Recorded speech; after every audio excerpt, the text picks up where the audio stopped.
So guys, pakinggan po natin itong balita ni Attorney Harry Roque mula sa Dahig, no? Patungkol pa rin to sa memorandum na inihain sa Supreme Court. So may good news nga ba mga kababayan? Pakinggan natin. Ano nga bang nangyayari sa loob ng ICC kay Tatay Digong? So syempre si Attorney Harry Roque, marami pong alam to dahil nasa Dahig ito mga kababayan. So pakinggan po natin.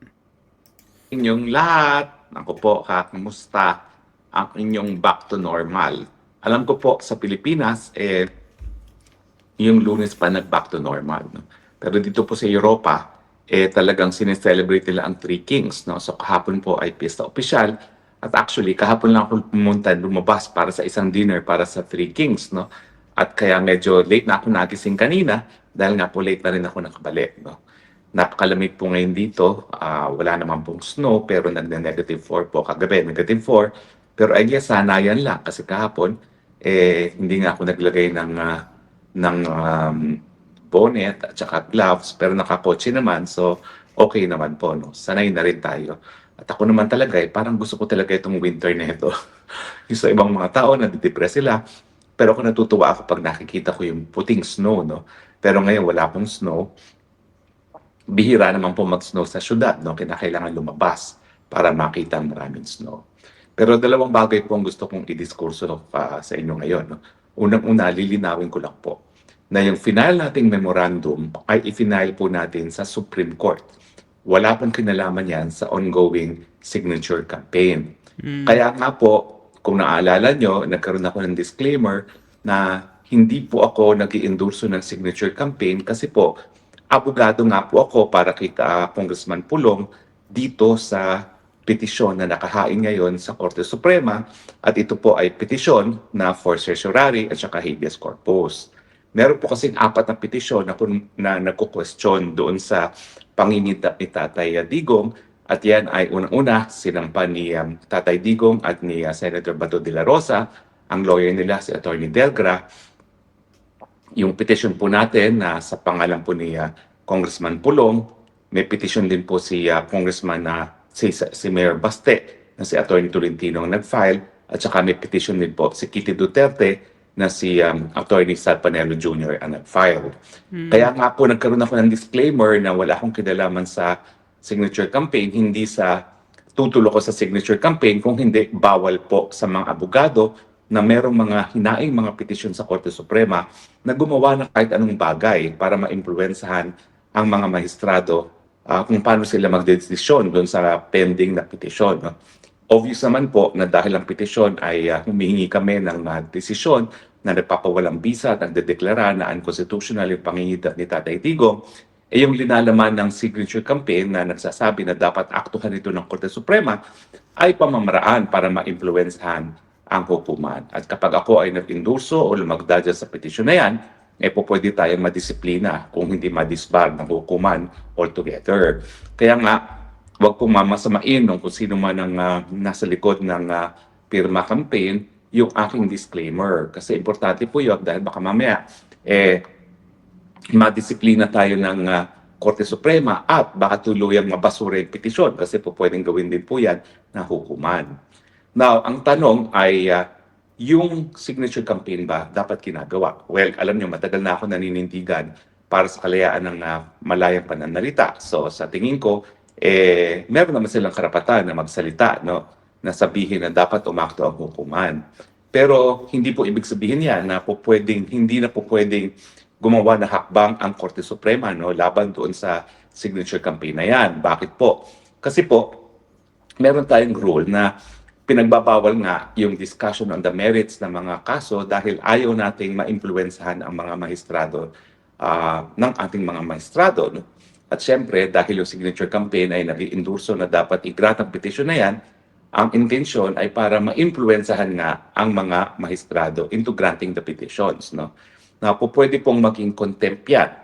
Hindi ko sinasabi na gagawin yan ng Korte Suprema, pero po pwedeng maging contempt yan dahil marami na pong mga pagkakataon na yung mga public statements, mga news reports, mga press releases na linalabas ng mga partido sa kaso ay nagiging dahilan para sila ay maparusahan for contempt ng hukuman.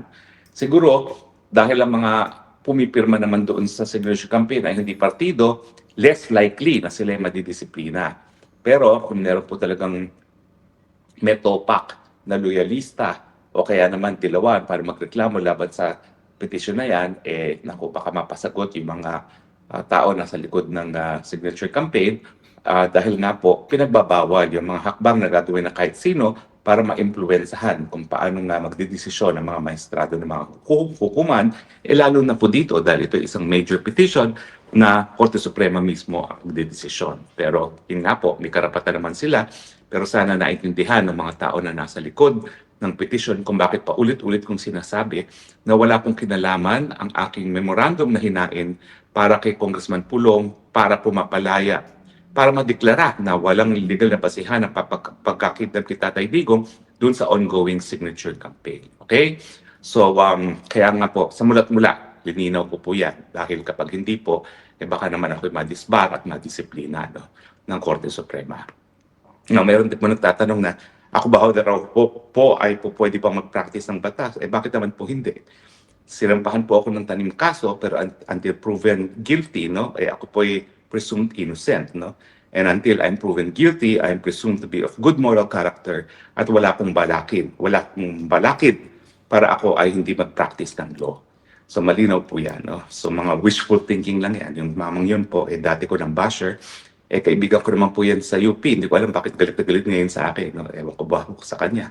Pero ako naman po, napapansin nyo, hindi ko po pinapatulan ng mga bashers because I have better things to do. Ngayon po, ang importante, talagang maibalik ang tunay na demokrasya sa Pilipinas, matanggal ang bangag na namumuno sa Pilipinas dahil habang bangag ang namumuno sa Pilipinas, wala pong solusyon sa ating mga problema. Now, pag-usapan din po natin ngayon ang negative 27 approval rating na nakuha ng bangag sa Publicus Asia. Ito na po yung pangatlong negative na nakuha ni Bangag. Kayo naman, nais nyo mag-negative si Bangag. Hayan, negative na siya. Nagsimula po siya ng negative 3 sa SWS at yan po yung kanyang approval rating.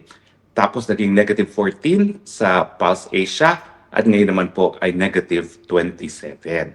So ano pong ibig sabihin na tatlong major polling firms ay nag-report ng negative approval rating kay Marcos Jr. Ibig sabihin po talaga na karamihan ng Pilipino ay hindi na-approve sa ginagawa ni Marcos Jr. Hindi na po dapat natin hindi na po yan surpresa sa atin dahil alam naman natin ng dahilan kung bakit bagsak ang approval rating ni Marcos Jr. Una-una, siya ay bangag. Yan ay isang ayon sa sarili niyang kapatid, hindi lang doon sa sinabi ni Tatay Digong, ni Agent Morales at ni Kati Pinak. Sariling kapatid niya nagsabi, bangag. Pangalawa, dahil nga siya ay wala sa tamang pag-iisip, palpak. Pangunahin pa rin sa concern ng ating mga kababayan, sang-ayon rin sa survey, ay ang walang tigil na pagtaas ng presyo ng bilihin na hindi po humuhupa mula nang naupong bilang presidente ang bangag. Pangatlo po, nandyan din yung problema ng korupsyon. Well, siyempre po, naghuhugas kamay ang presidente dahil nga daw yung mga korap daw ay maikukulong. Well, una-una po, nangako siya sa Disyembre, nakakulong na yan. Ang nakakulong lang po ang mga diskaya na alam naman natin na instrumento para sa mga tunay na mga malalaking isda na magpasasa sa kaban ng bayan. Pero hanggang ngayon po, walang big fish na nakukulong. At ang aking paningin po, sang-ayon na rin sa sinabi ni Zaldico, talaga ang dapat makulong ay ang presidente mismo. Kasi siya po talaga ay kabahagi ng systematic corruption na nagmumula sa Kongreso at doon sa pantao ng budget na ginagawa ng presidente mismo. So, bakit po siya dapat managot? Well, una-una po, siya ang nagtalaga sa kanyang pinsang buo para maging speaker na naging instrumento naman para gamitin ang pantao ng budget para magkaroon ng pandarambong. Pangalawa po, siya nagpe-prepare ng budget na sinasubmit sa Kongreso na binago ng mga kongresista at mga senador at naglagay ng mga insertions para pagkapirahan. Alam po niya yan kasi alam niya kung anong sinumitan niyang budget at alam din niya kung ano yung pinirmahan niyang pantao ng budget sa 4 na taon nang nakalipas dahil pang-4 na pong budget ito. Hindi. 2022, 2023, 4, 5. Oh, pang-apat na budget na itong pinirmahan niya. At alam niya na lahat ng pagbabago na ginawa sa sinumiting proposed budget ay nanggaling sa Kongreso. At kung yan ay meron mga itinaas na mga pondo para sa ilang mga politiko, talagang yan po ay dahil nga nais nilang kumita. So kung ayaw niya magkaroon ng pananagutan, ang presidente mismo ang dapat nag-veto ng lahat ng mga tinaas na mga budget, no? Dahil alam naman natin na kung hindi naman mga isa sa batas yan, wala talagang kubra ang mga congressman na yan. Pang-apat, sabi nga ni Zaldico, no? Ang presidente mismo ay merong insertions. Mantakin mo, siya na nga ang gumawa ng budget. Pero hahabol pa siya ng mga insertions para nga kumita. At ang sabi naman ni Zaldico, siya mismo ang nag-deliver ng 25% ng 100 billion ng 2025 budget para kay presidente.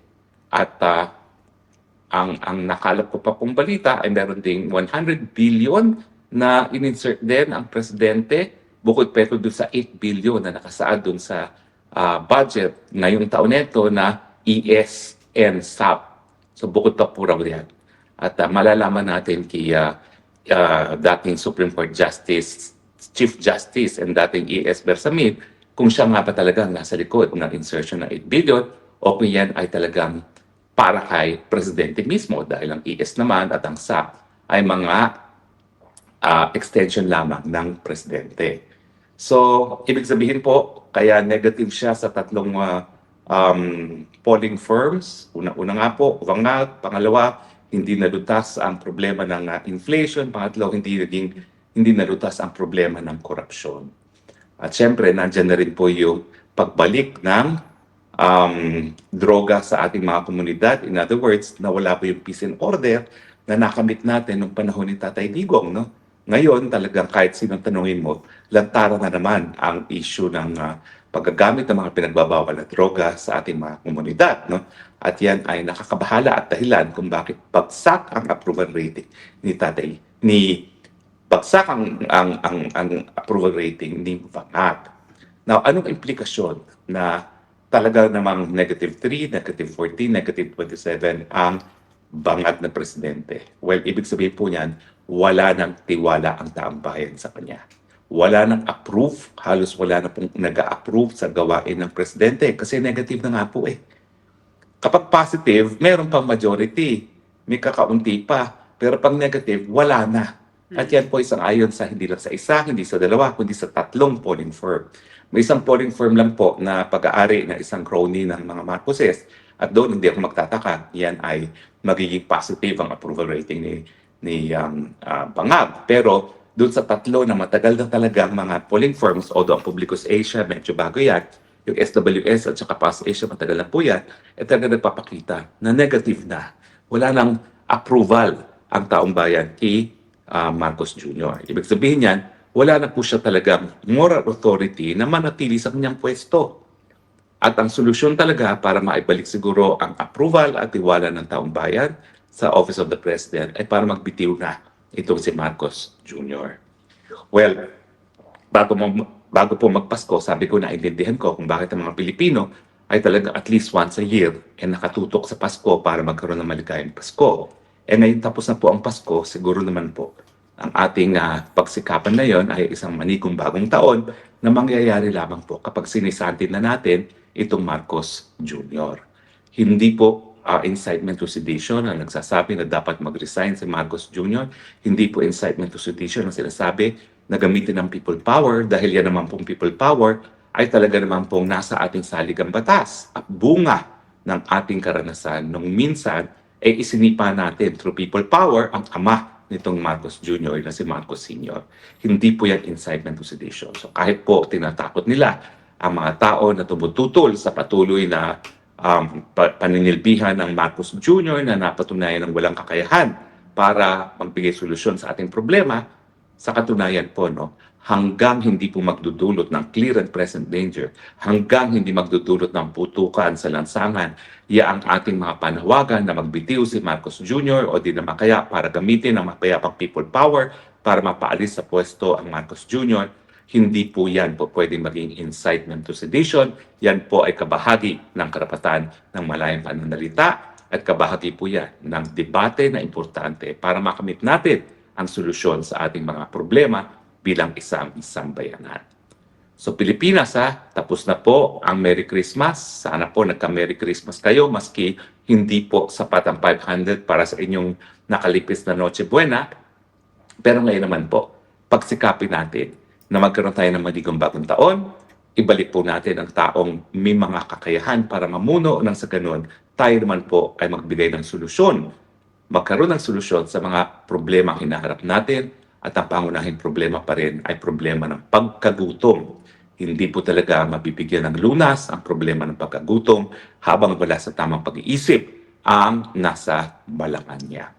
Sana naman po, wala nang kaduda-duda na wala siya sa tamang pag-iisip. At siya na nga po yung sinabi ni Senator Amy Marcos. At ang malinaw naman po ay talagang kung ang mga ganyang mga tao na may problema sa droga ay hindi natin pinapapasok kahit saan sa gobyerno, bakit naman mananatili sa pwesto, sa pinakamataas na pwesto, ang tao na kumpirmado sa ayon sa kanyang sariling kapamilya ay nasa impluwensya ng pinagbabakunahan mo. Di ba po? Kung ikay mag-apply sa kahit anong trabaho, pati nga lisensya para mag-drive, kinakailangan meron kang negative drug test. Pero itong ating presidente hanggang ngayon ayaw magbigay ng negative drug test, negative hair follicle test. Ang meron lang siya ay negative disapproval ratings.